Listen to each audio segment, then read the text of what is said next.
hoje nós vamos falar de um tema complementar ao tema que nós falamos da ordem de Melquisedeque. E assim, para a gente ter uma consciência maior de todo este mistério, hoje nós vamos falar de uma outra ordem. Nós vamos falar da ordem do Santo Graal. A ordem do Santo Graal é o maior mistério na iniciação, pois este termo Santo Graal representa a própria origem, o próprio meio onde tudo ocorre e a própria finalidade daquilo que nós entendemos como iniciação. Eu me refiro aqui à verdadeira iniciação, a iniciação real, porque toda a humanidade está se iniciando aos trancos e barrancos através das religiões, indo aqui, indo ali, falhando aqui, buscando lá, mas quando entra numa escola de iniciação, ela passa a pertencer a um outro tipo de iniciação chamada de simbólica, devido aos símbolos envolvidos nesta iniciação. E gradativamente, à medida que pelos seus próprios esforços ela começa a decifrar estes símbolos, automaticamente ela ingressa naquela iniciação que nós chamamos de real. Iniciação real de realidade, iniciação real de valor. E assim, ligando o conhecimento do outro programa, quando nós falamos da ordem de Melquisedeque, nós vamos falar do complemento desta ordem na face da terra, que é a ordem do Santo Graal. Na ordem de Melquisedeque, nós temos todo um processo onde a ordem, ela representa a própria classificação de todas as experiências que são colocadas em ordem, em escalas evolutivas, em tipos, em relações setenárias. As experiências que são ordenadas do reino mineral, do reino vegetal, do reino animal e do nosso reino, o quarto reino hominal. A ordem também de Melquisedeque, este termo ordem, significam as hierarquias ocultas, as hierarquias evolutivas, as hierarquias espirituais, que promovem o lado oculto das grandes ordens que existem na face da terra. Atrás de toda ordem secreta, atrás de toda ordem na face da terra, nós temos a ordem de Melquisedeque, que é a ordem espiritual, aquela ordem que esteve atrás e que está ainda da ordem de Cristo, da ordem dos templários, da ordem dos jesuítas, da ordem dos beneditinos, dos movimentos maçônicos, da ordem de Avis, da ordem de Maris e de tantas e tantas ordens que existem. As ordens físicas, na realidade, são extensões materiais de ordens espirituais. E este termo, ordem de Melquisedeque, significa esta ordem sacerdotal, ordem espiritual que está atrás das ordens setenárias, das ordens secretas, que tem como objetivo impulsionar toda a evolução na face da Terra. Uma terceira conotação, um terceiro aspecto de ordem, significa o comando, significa o mandato, significa dar ordem, autorizar, permitir, comandar. A ordem de Melquisedeque é a ordem espiritual que comanda todos os movimentos e todos os trabalhos na face da terra. A ordem de Melquisedeque é de uma ordem espiritual, uma ordem onde as consciências espirituais idealizam toda a manifestação e representa a estrutura espiritual,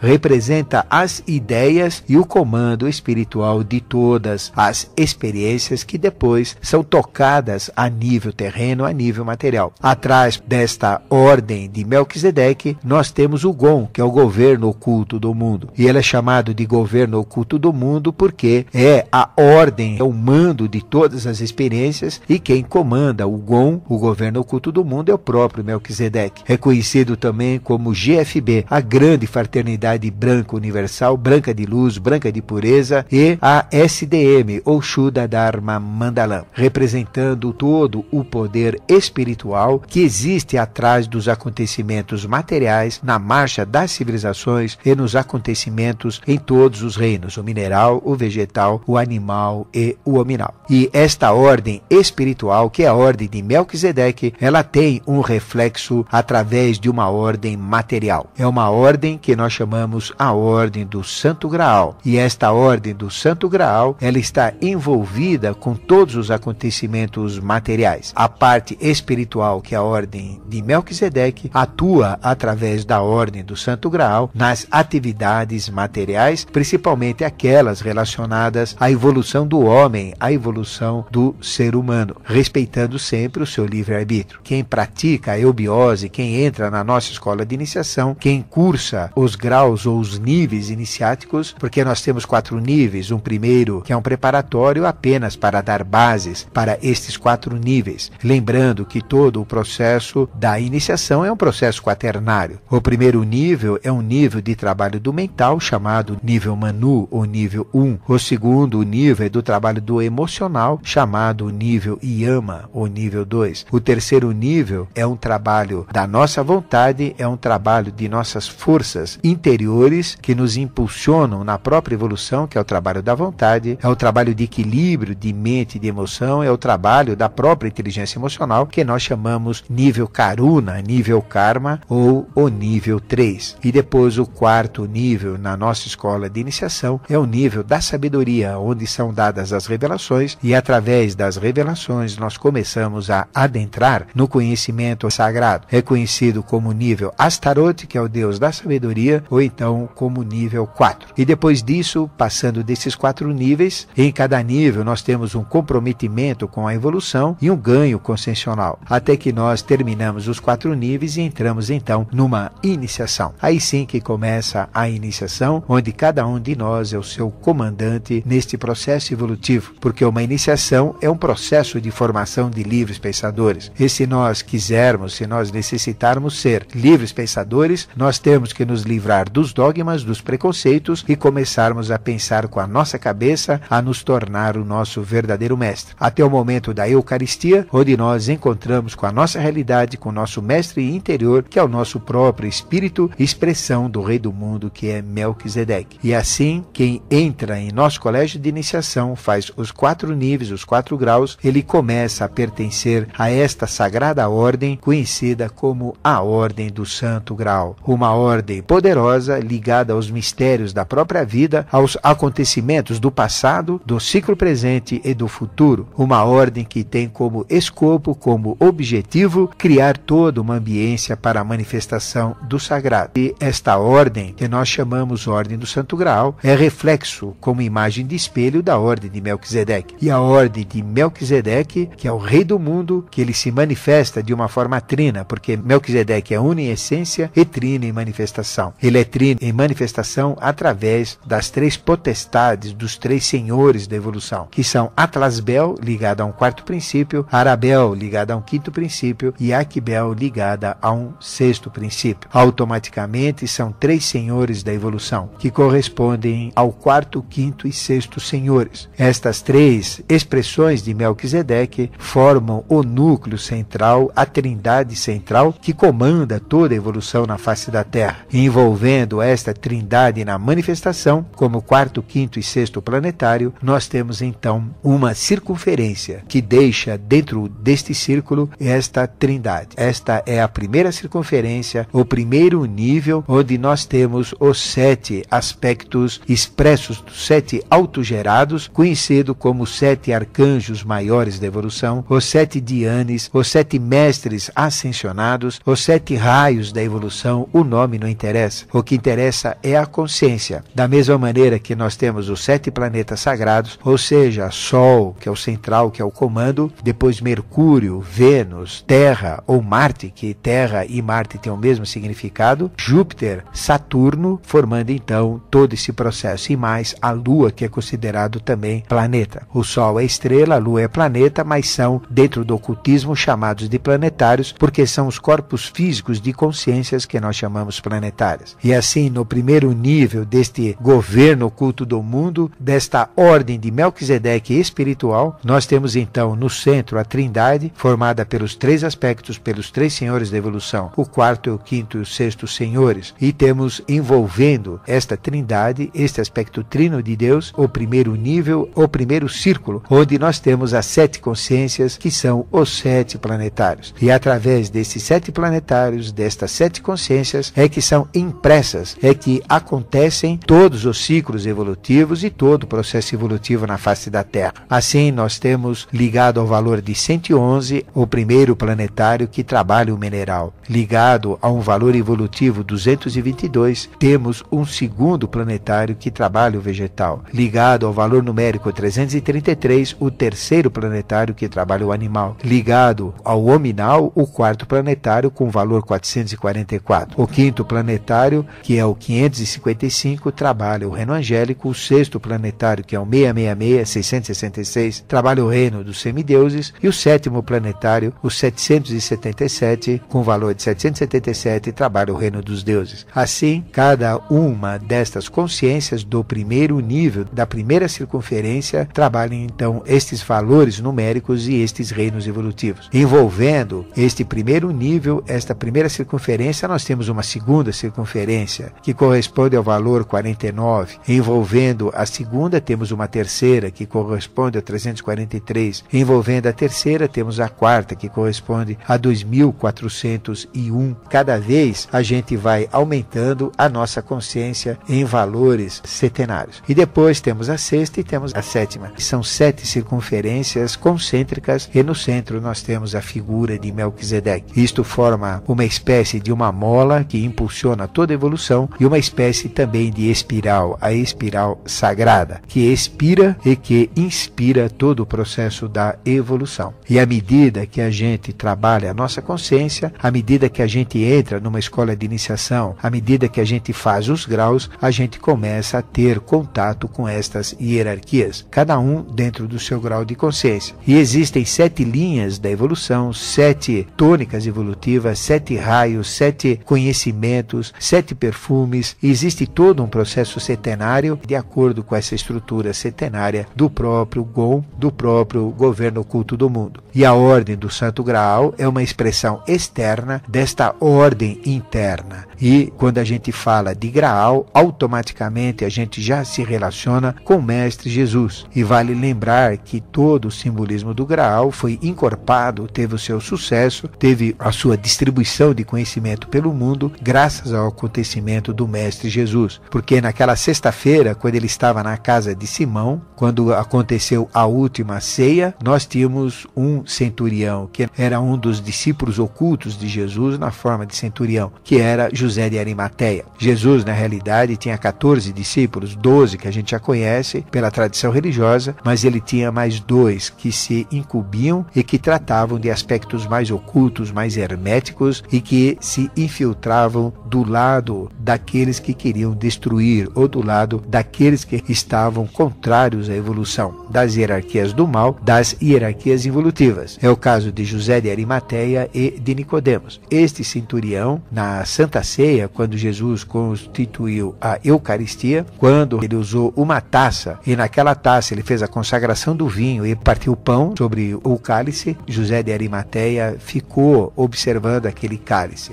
E depois do sacramento da Eucaristia, depois que Jesus foi preso, condenado, este cálice ficou em poder de José de Arimateia. E José de Arimateia, ele pediu a Pilatos que desse esse cálice em troca de seu trabalho como centurião. Pilatos não entendeu, mas forneceu então este cálice a José de Arimateia. E foi exatamente no sacrifício do Gólgota, quando Longino, que também pertence à ordem do Santo Graal, porque Longino pertencia às hierarquias do mal, e foi ele que, instigado pelas forças maléficas, que deu o golpe mortal em Jesus, onde lancetou o peito, atingiu o coração, e naquele momento que lancetou o peito, ficou determinada a morte. Longino foi quem deu o golpe fatídico nesta divindade usando o corpo humano, que foi Yoshua Ben Pandira, o Jesus bíblico. Posteriormente, Longino se manifestou na obra e também entrou dentro de um colégio de iniciação, que no caso é o nosso. Ele recentemente faleceu e hoje ele está enterrado. Ele era um americano, com nome americano, e sentiu que tinha que vir para o Brasil, porque sabia que aqui no Brasil existia uma manifestação recém-surgida de São Germano, ou daquele que se manifestou como Jesus e que surgiu em terras brasileiras, fazendo um trabalho oculto, fazendo um trabalho fechado. Mas Longino então se redimiu daquilo que aconteceu no mistério do Gólgota, naquele sacrifício da cruz, e ele fez o sacro ofício de se iniciar e pertence novamente agora resgatado à ordem do Santo Graal. Mas quando Longino perfurou o peito e o coração de Jesus, começou a sangrar, aí então nós temos a figura de José de Arimateia, que conseguiu recolher o sangue sangue de Jesus, e depois, junto com Nicodemos, ligando-se aos mistérios da embocadura de Caleb, levaram para os mundos suprassensíveis, para o mundo de Duarte. E no mundo de Duarte, usando aquele cálice que a partir de então passou a ser chamado de cálice sagrado, ou do cálice do Santo Graal. E Nicodemos, levando este sangue, depositou o seu conteúdo, o sangue de Yoshua ben Pandira, do Jesus bíblico, no outro cálice muito maior, que é o verdadeiro cálice do Graal. Um cálice de ouro, um cálice riquíssimo, todo cravejado, todo cheio de um valor fantástico, porque é o cálice que coleta todo o sangue de todos os avataras. Não tem apenas o sangue de Jesus, de Yoshua ben Pandira, mas tem o sangue dos rishis da antiga Índia, tem o sangue de vários rãs, de vários vyasas, tem o sangue de Zoroastros, tem o sangue de Krishna, tem o sangue de Buda, tem o sangue de Davi e tem o sangue de Jesus, o sangue dos avataras, dos mestres da humanidade. Porque o sangue, ele tem um conteúdo muito importante dentro do contexto filosófico religioso, porque tudo o que a gente percebe através da visão, através da audição, do olfato, do paladar e do tato é processado pelo cérebro, e tudo é permeado pelo sangue. Ou seja, o sangue representa o repositório de toda a nossa astralidade. E como o sangue de Jesus e o sangue dos outros avataras é um sangue perfeito, ou seja, tem os hormônios nas proporções perfeitas, porque nós, seres humanos normais, não temos esses hormônios na proporção perfeita, representa um sangue sagrado, porque tudo que a gente vê, tudo que a gente ouve, tudo que a gente sente no paladar, no tato e na visão, tudo é permeado pelo sangue. Tudo passa pelo sangue, porque o sangue leva o conteúdo energético, o conteúdo calórico e o conteúdo de funcionamento dos nossos órgãos físicos, de captação dos sentimentos e das emoções, que são os órgãos do sentido, tudo passa pelo sangue. Então, o sangue de Cristo, podemos dizer, é o repositório de todas as experiências de Cristo, e tinha os hormônios mais perfeitos que o homem só vai ter daqui a milhões de anos. Representa um sangue sagrado. Por isso que ele é coletado, porque ele traz as experiências de Cristo dentro do próprio sangue. Aí vem o mistério do Santo Sangue, e aí vem o mistério do Santo Graal. E todos os avataras sempre coletam o seu sangue neste repositório que é o grande santo, a polaridade angélica, porque 5 é Vênus, então representa o aspecto masculino e feminino de Vênus, representa o próprio andrógeno. E este número 55, fazendo a redução teosófica, 5 mais 5 dá 10. E 10 representa o itinerário de Ió, a roda de Sansara, a roda dos nascimentos e de mortes. Nós podemos dizer então que o Santo Cálice, o Santo Graal, ele está ligado diretamente ao contexto evolutivo do homem. Ele representa o valor evolutivo da própria humanidade, da roda de Sansara, a roda de nascimentos e de mortes. E quem vai dar a tônica evolutiva nestes ciclos da roda de Sansara, ou dos apogeus e declínios das evoluções e das vidas, é uma figura avatárica. Aí vem o mistério do número 10. E 10, que representa o próprio itinerário evolutivo, o itinerário de Ió, também representa a roda de Sansara, o jogo do bem e do mal, o jogo da morte e da vida, o jogo da reencarnação, o jogo da manifestação na própria vida. E fazendo a redução teosófica de 10, 1 mais 0 dá 1. Então representa o Pai. O Graal, ele tem o símbolo do 55, que representa o valor em peso dele mesmo, que é da taça, mais a própria taça como valor integral. A gente tem o número 56 dos 56 valores ou arcanos menores da humanidade. E 55 vai dar 10, que é o itinerário evolutivo, a roda de Sansara, e 10, 1 mais 0 vai dar 1, que é o Pai. Representa o próprio receptáculo, a própria geratriz como o pai dos seus filhos, que representam os avataras. E para falar do mistério deste santo sangue, do mistério do Santo Graal, nós temos que falar, obviamente, de São Germano. São Germano e do seu aspecto feminino, que é Lorenza. São Germano tem o nome de Lorenzo Paolo Domiciani, aí vem o LPD, e nós temos a sua contraparte, que é Lorenza Feliciani Domiciani. Nós temos este jogo manúsico, nós temos este jogo avatárico, nós temos todo um processo de pai e mãe, de andrógenos da humanidade como padrão. Atrás do Santo Graal, do mistério do Santo Graal, da ordem do Santo Graal, nós temos o próprio São Germano, seu aspecto masculino e feminino. E São Germano representa o próprio aspecto andrógeno. E aqui, programa Ocultismo Sem Mistérios, nós estamos falando da ordem do Santo Graal, desta ordem maravilhosa, fantástica, que realmente permite ganhar consciência à medida que a gente entra nos mistérios dessa ordem. É uma ordem que dá origem a diversas outras ordens. Nós temos derivações da ordem do Santo Graal, ordens templárias, ordens tributárias e tantas ordens de altíssimo valor e de missão específica na face da Terra. Mas a primeira ordem dentro de uma iniciação é a ordem do Santo Graal. E a ordem do Santo Graal é a ordem que nos coloca em contato com este cálice sagrado, com este cálice que representa o repositório de todos os avataras, de todos os mestres. E é exatamente por isso que neste cálice, no Santo Graal, nós temos o sangue de Krishna, o sangue de Buda, o sangue de Davi, o sangue de Vyasas, de Zoroastros e o de Yoshua Ben Pandira, de todos os avataras, podemos dizer. Isto então promove que quem entra na iniciação tem que considerar que todas as religiões fazem parte de uma mesma realidade, de uma mesma essência, porque elas são colocadas na face da Terra por uma ordem espiritual. E a ordem do Santo Graal, ela protege todas as religiões. Nós temos esta finalidade, através de processos concessionais, através de rituais, manter as religiões para que a humanidade tenha um suporte espiritual e cada um buscar na sua religião aquilo que traz agregado de confiança e também agregado de evolução. Mas este mistério do cálice liga-se também ao próprio Santo Agostinho, porque Santo Agostinho apresentou e indicou um outro bispo, que ele chamava Bispo José, que tinha um cálice, e esse cálice fazia milagres fantásticos e maravilhosos. Mas ao longo de corruptelas, ao longo de processos de fanatismo também, este cálice desapareceu e simplesmente deixou de fazer milagres. Mas o Santo Cálice, nós temos todo um princípio de poder. E se nós olharmos no Apocalipse, nós temos as 7 taças, que são 7 cálices, através dos quais o próprio Yoshua Ben Pandira, o Jesus bíblico, que é aquele que representa o Cristo, que fica ao lado de Melquisedeque, representado pela pedra de jaspe na figura do Apocalipse, representando o próprio Rei do Mundo, e Jesus é quem segura o livro da vida, o Kamapa, que abre os 7 selos, faz os anjos tocarem as 7 trombetas e derrama as 7 taças com as 7 iras em cima da humanidade. Atrás do mistério do Santo Graal, nós temos todo um processo de ordem, todo um processo de mando sobre a evolução, incluindo o próprio julgamento da humanidade. Então, o sangue avatárico que está no Graal representa o padrão da humanidade para cada ciclo. Na época de Buda era Buda, na época de Jesus era Jesus. Então, toda esta manifestação, nós temos o padrão que é dado pelo próprio avatar. Mas temos também, além do padrão, aqueles que atingirem este padrão continuam na evolução e têm todos os seus benefícios de consciência. E aqueles que não conseguem manter o padrão evolucional, aí vem a taça como ira, o conteúdo que é jogado em cima da evolução como castigo. Todas as pessoas pensam que o Graal representa só a coisa positiva. Ele tem também um jogo de castigo, ele tem um jogo de julgamento, porque nós vivemos no mundo polar e essa polaridade está também no próprio Graal, pelo seu próprio peso 55. 5 representando valores positivos e 5 representando valores negativos, como 5 yamas e 5 niyamas da Raja Yoga. Todo este processo é um processo muito forte. E nós tivemos várias ordens que protegeram o Santo Cálice. E tivemos também aquela grande ordem dos Cavaleiros da Távola Redonda, comandados por Artus, o rei Artus. Fala-se Arthur, mas na realidade é Artus. E Artus, de trás para frente, anagramaticamente, significa sutra. E sutra significa fio. Representa a consciência que faz a tessitura dos mundos divinos com os mundos terrenos. E Percival representa aquele que tinha o padrão para encontrar com o Graal. Aí vem todo o mistério de Graal, contado em Lohengrin, nesta grande ópera que liga-se aos mistérios maiores. E este cálice sempre perturbou a humanidade como sendo depositório ou repositório de conhecimentos maiores e de poderes mais intensos ainda. Este cálice do Santo Graal ficou exposto em 7 catedrais na face da Terra. Ele esteve exposto aqui sob o comando de seres de hierarquia na face da Terra, porque ele tem valores fantásticos. Ele esteve na Catedral de Londres, na Abadia de Westminster, e ele esteve lá. O pessoal que entrava nesta Abadia de Westminster via que existia um cálice lá, mas era um cálice reflexo desse cálice maior de 55 quilos, mas um cálice real. real ligado aos mistérios maiores e que tinha um pouco deste sangue mistura de todos os avataras. Ele também ficou na Catedral de Roma, que é a de Santa Maria Maggiore, e ele esteve também na Catedral do Santo Sangue de Bruges, na Bélgica. Ele esteve na Sé Patriarcal de Lisboa também. Ele esteve na Catedral de Washington, nos Estados Unidos, esteve na Catedral do México e esteve aqui no Brasil, na Catedral ou na Basílica de Salvador. Só podia ser na Basílica de Salvador. Lembrando que Salvador, todo mundo diz que Deus é baiano, exatamente por causa disso. Mas este Santo Cálice esteve presente nestas 7 catedrais e puxando, trazendo todo um processo evolutivo. Ou seja, à medida que ele ficava em cada uma dessas catedrais, puxava uma tônica evolutiva para a face da Terra. Por exemplo, as tônicas dos 7 arcanjos, de Micael, de Gabriel, de Samael, de Rafael, Saquiel, Anael e Cassiel. A tônica também dos mestres da humanidade que ficam atrás dos movimentos e das ordens secretas, como Mória, Cutume, Serapis Bey, Hilarião, Germanos, Capac, Najib, que atrás desse mistério do Santo Graal, nós temos o mistério das ordens, temos os mistérios dos adeptos, temos os mistérios de toda a linha setenária. E temos também os 7 chakras da Terra, que são Machu Picchu no Peru, El Morro nos Estados Unidos. Nós temos também no México, Chichén Itzá. Depois nós temos em Sydney, na Austrália. Temos Sintra em Portugal. Depois temos Cairo no Egito e Srinagar no norte da Índia. Assim, toda a ordem do Santo Graal está em sintonia com 7 chakras da Terra, com 7 mestres, com as 7 linhas evolutivas, com as 7 catedrais, com as 7 tônicas da evolução, com as 7 Pleiades, com os 7 Dianes e com todo este valor superior. E existem 7 ordens secretas ligadas diretamente à ordem do Santo Graal, que são a ordem do Sol, a ordem da Lua, a ordem Rosa Cruz, a ordem de Malta, a ordem de Maris, a ordem dos Cavaleiros de Alborde e a ordem dos Traishumarutas. E a ordem dos Traishumarutas representa a ordem maior, a ordem de maior poder em relação às demais ordens. Ou seja, é a ordem mais secreta através da qual existe a manifestação de seres importantíssimos na face da Terra.